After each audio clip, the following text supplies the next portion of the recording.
അല്ല എന്താ മാക്കുണ്ണി മൂടോപ്പായിരിക്കണ്?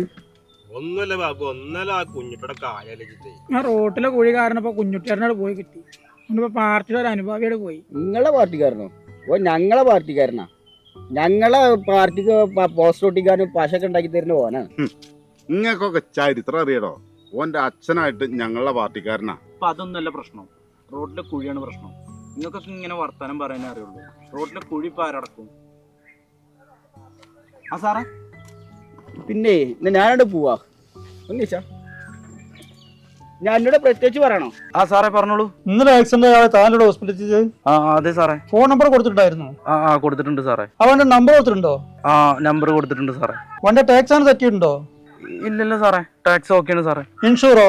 ഇൻഷുറും ഓക്കെയാണ് സാറേ. മരിച്ച ആൾക്ക് ലൈസൻസ് ഉണ്ടായിരുന്നോ? ലൈസൻസ് ഉണ്ട് സാറേ. സീറ്റ് ബെൽറ്റ് ഉണ്ടായിരുന്നോ? സാറേ ബൈക്കാണ് ആക്സിഡന്റ് ആയത് സാറേ. ഹെൽമെറ്റ് വെച്ചിട്ടുണ്ടായിരുന്നോ? ആ ഹെൽമെറ്റ് ഉണ്ട് സാറേ. റോഡിലെ കുഴി വെട്ടിച്ചപ്പോഴാണ് ആക്സിഡന്റ് ആയത് സാറേ. ഈ റോഡിലെ കുഴി അടക്കാൻ ഇപ്പൊ ആരോടെ കംപ്ലൈന്റ് ചെയ്യാ സാറേ? കേൾക്കുന്നില്ല. ഹലോ, റോഡിലെ കുഴി കേൾക്കുന്നില്ല.